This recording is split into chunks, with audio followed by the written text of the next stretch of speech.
Mangwana ni malelepo vukenjani klekwa Savannah Africa. Welcome to Africa Good Morning, the news and current affairs show bringing you everything you need to know happening on the African continent and beyond. You are joined by Ashwimberi and Diana Master. How are you, Diana? I'm doing well. How are you doing? I am doing fantastic. Of course, right now, the main topic in Africa, at least in this region of Africa, is the South African election. Definitely. Which commenced yesterday at 7 a.m. Keeping in mind on Monday, people with special needs had already started voting. And on May 17th and 18th, South Africans in the diaspora had voted. So from 7 a.m. to 9 p.m. was the allocated time for voting. Yes. But there was still long queues right up until 9 p.m. But the rules are, as long as you're in the queue from 9 p.m., you'll still be able to vote eventually.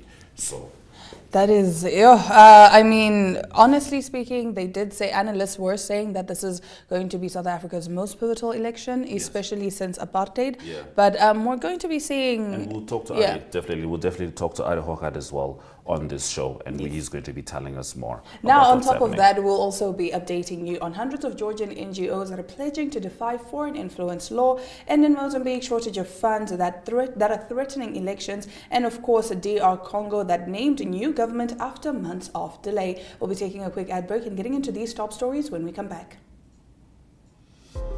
Neo Paints has established a 67-year Namibian legacy, creating personalized paint solutions that blend quality and innovation for the Namibian people. We pride ourselves in being a 100% Namibian-owned company, investing in our country and our people by employing and empowering true Namibians. With every brushstroke, Neo Paints commits to our quality guarantee and always delivering a coat of excellence. At Neo Paints, we always stay true to our country. We are as Namibian as you.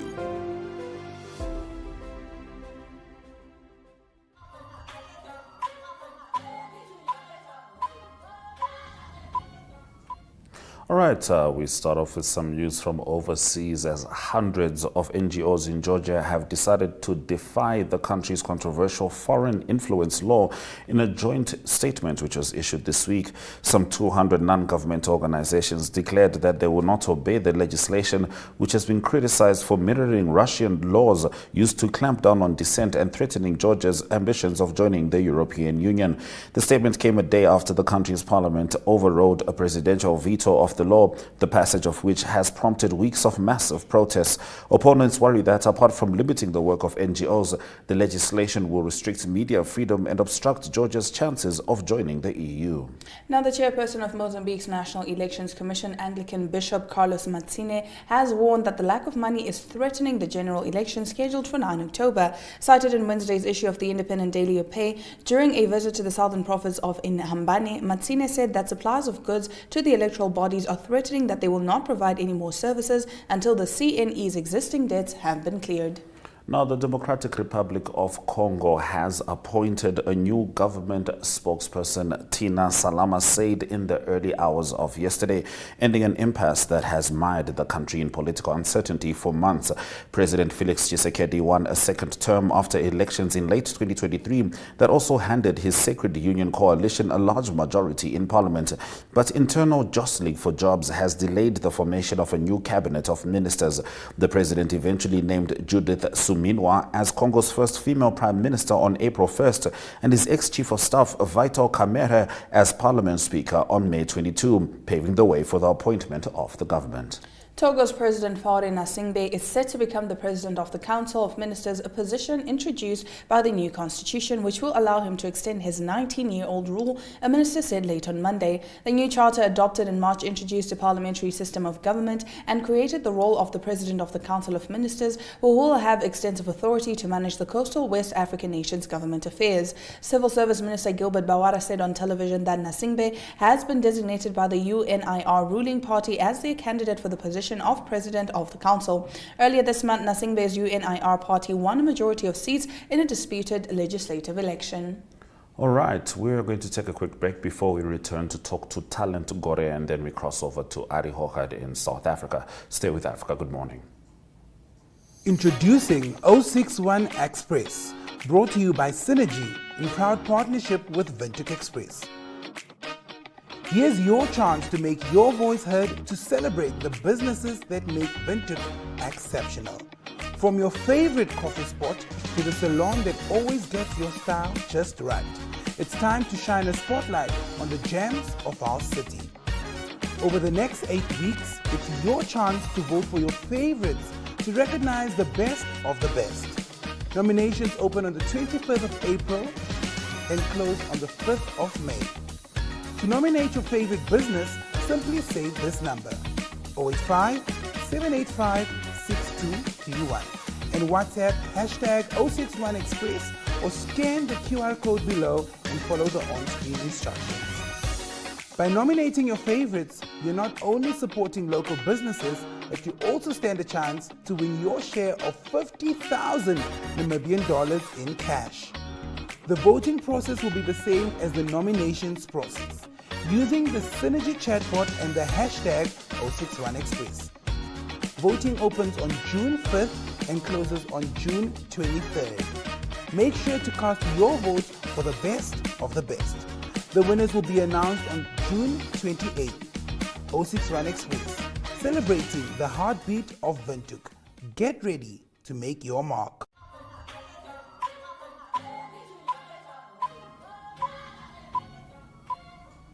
Now over in Zimbabwe, government has threatened to sanction businesses charging their goods and services above the official exchange rate as it seeks to stabilize the new currency, the Zimbabwe gold. Here to give us a full update, Talent Gore. Talent, Mamkasi. Mamkase Africa.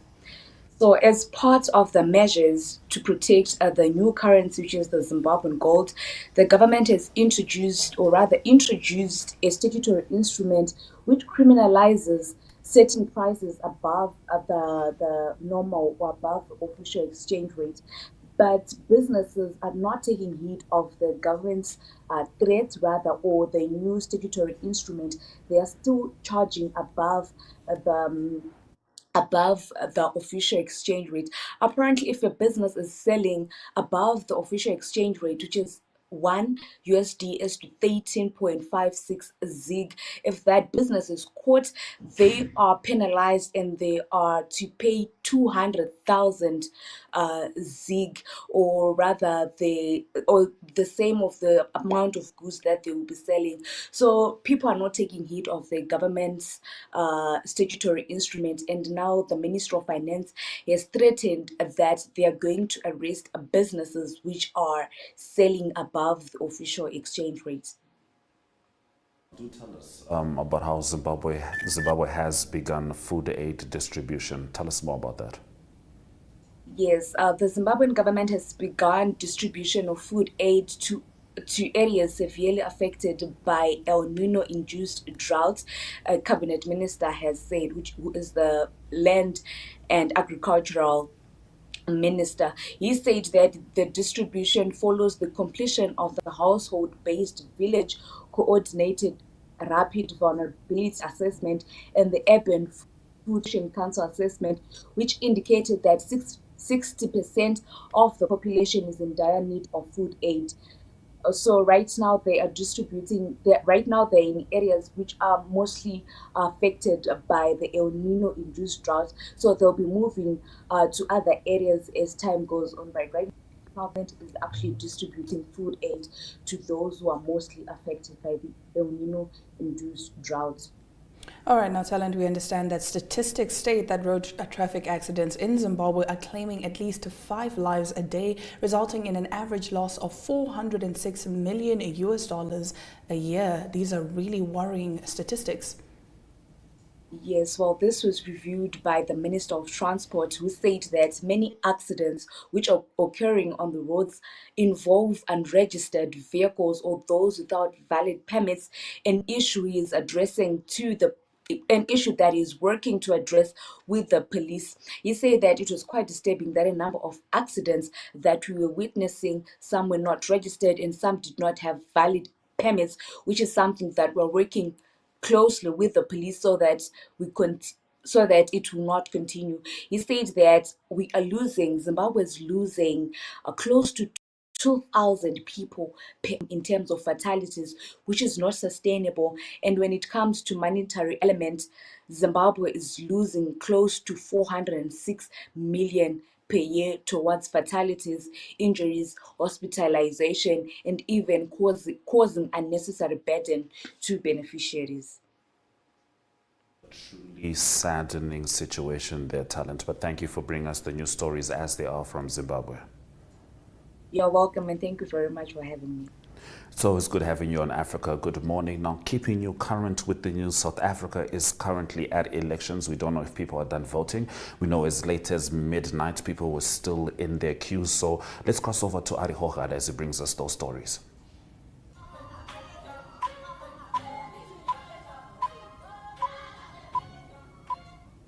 Good morning, Arrie. Have the voting queues finally dissipated?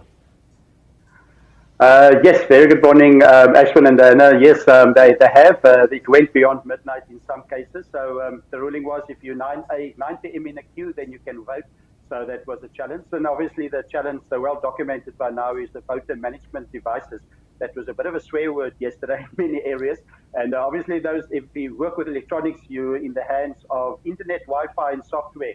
So that is a challenge, and so that made it difficult at many places. But it seems like it went okay. There's not been reported major incidents, and so it seemed to be free and fair. That is some of the photos late last night. Still people waiting to vote. Where we voted, it was the queue was not too long. People around us here, some had 3 hours. I had a little bit under an hour, so it wasn't too bad. So all the votes are in. So now we must see what's going to happen.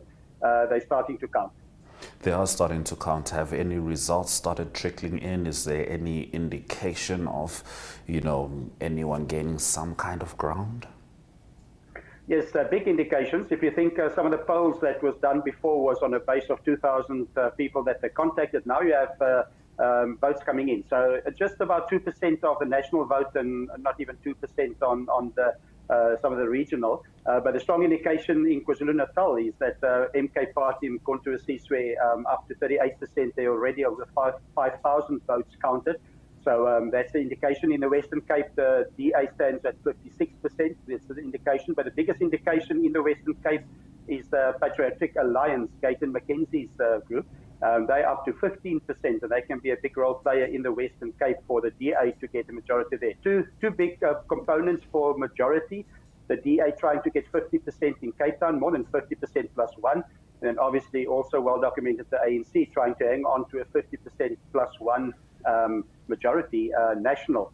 So that's a big thing. And well, the big talk around everybody is you're not only voting for one party, you must see who the coalition is going to be with. So that was tricky in selecting who you vote for, because you typically just vote for one party. Now you must see who's their partner, who's their friend, who's the coalition going to be in future. There's definitely, well, let's say if the ANC don't get a 50% majority, it will be a coalition party for the first time since 1994. Like I said yesterday, there was a three-party coalition forced with the New South Africa. It was the ANC, the old NNP, National Party, and the IFP did a three-party coalition in 1994. That's done. Now it's going to be probably a multi-party charter that was formed by the DA. There's 11 political parties there. They might just get more than 50%.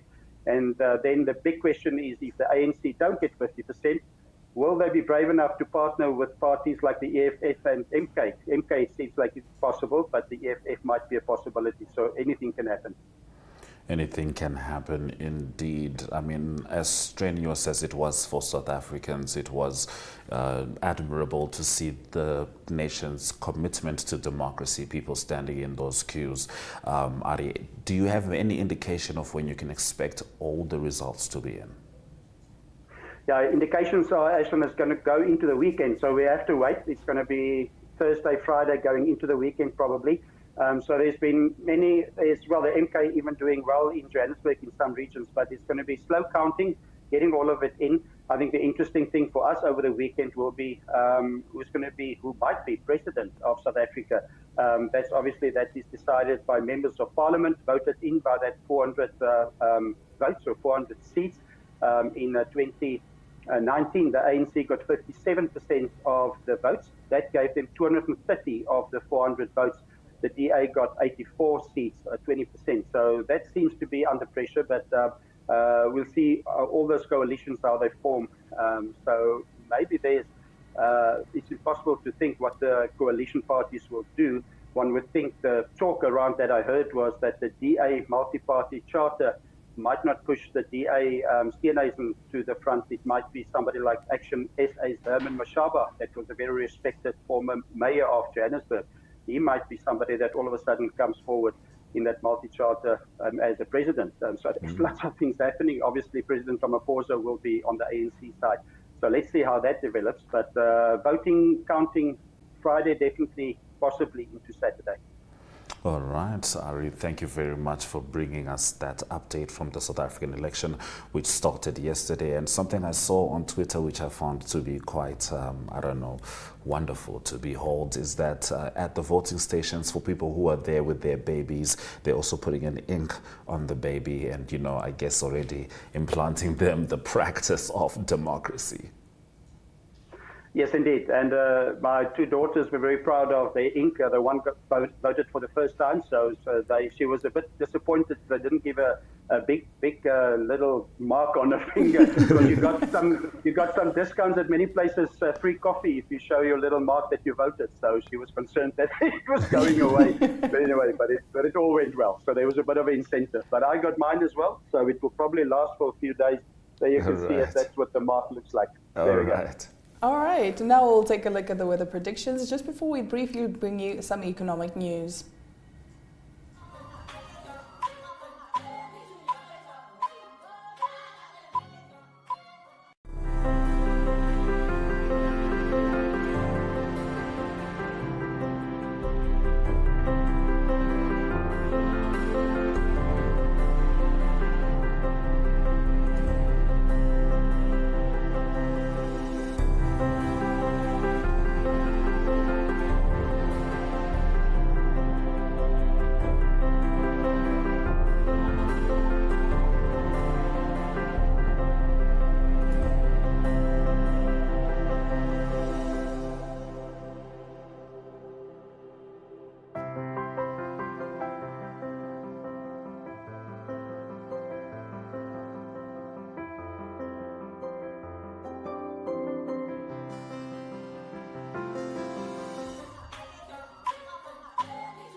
Africa's economic growth is set to accelerate to 3.7% this year and 4.3% next, from 3.1% in 2023. African Bank Development President Akinwumi Adesina said yesterday, expressing hope that the bank can boost infrastructure investment with IMF help.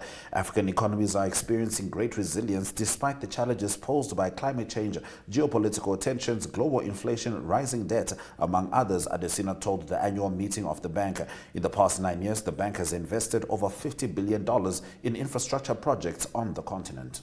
Now, the governor of the Bank of Mozambique, Rogério Zandamela, said yesterday in Maputo that the country's financial regulator is not afraid of being audited after the Mozambican parliament rejected a proposal to subject the central bank to supervision by the administrative tribunal. The Front for the Liberation of Mozambique parliamentary bench last week dismissed an opposition proposal to include the Bank of Mozambique within the scope of the audit of the administrative tribunal. All right, let's head over to our economic indicators just before Arrie gets rid of the jacket and brings us the sport.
Good day everyone, time for international sports news, and starting off with tennis news first, and it's the French Open that continues. It's the second major of the year. Men and women, the best players in the world, competing in Paris. News from the men's draw, number 1 seed Novak Djokovic safely through to the second round. He had a tough encounter, local favourite. It was Pierre Herbert, and it was Djokovic that won in 3 sets, 6-4, 7-6 and 6-4. It's Djokovic that's a 24-time major winner, and he's also won the French Open 3 times, and his next game in the second round will be against Roberto Baena of Spain. On to number 12 seed, that is Taylor Fritz of the USA. He also had a tough game against Federico Garcia, and he is a clay court specialist from Argentina, and it was Taylor Fritz winning 2-6, 6-1, 6-2 and 6-1 to advance to the second round. Then on the women's side of the draw, Paula Badosa of Spain, she's 26 seeded, beat Katie Boultier of the United Kingdom in 3 sets.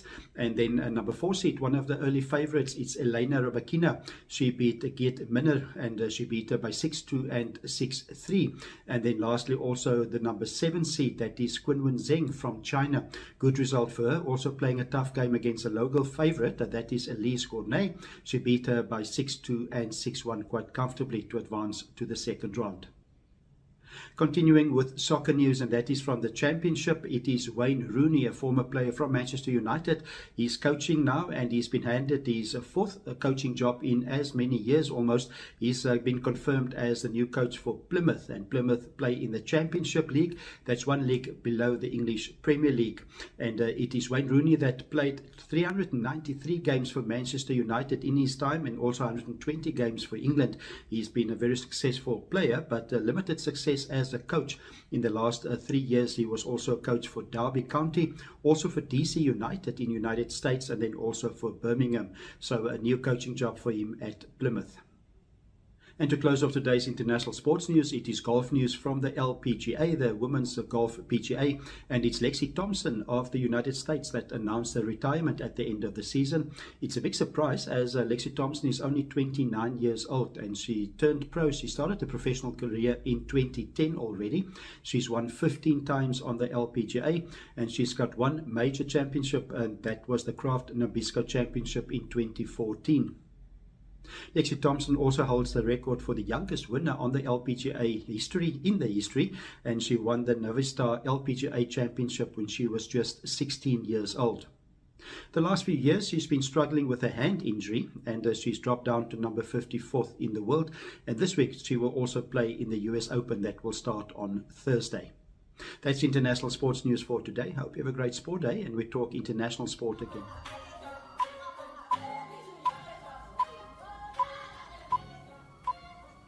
Well, we dissected quite a lot on today's show, so if you need a quick recap, here's a look. Hundreds of Georgian NGOs pledged to defy foreign influence law. In Mozambique, shortage of funds threatens elections. Still in Mozambique, central bank not afraid of being audited. And we spoke to talent Gore about the latest story stemming from Zimbabwe, as well as Arrie Hougaard as he took us through the election in South Africa, which happened yesterday, and the counting of votes is currently underway. From Diana Master and Ashwin Berry, 1up2.com, DSTV 25, DSTV 285, GoTV 25 is precisely where you can find us. Suraj Jagaraka.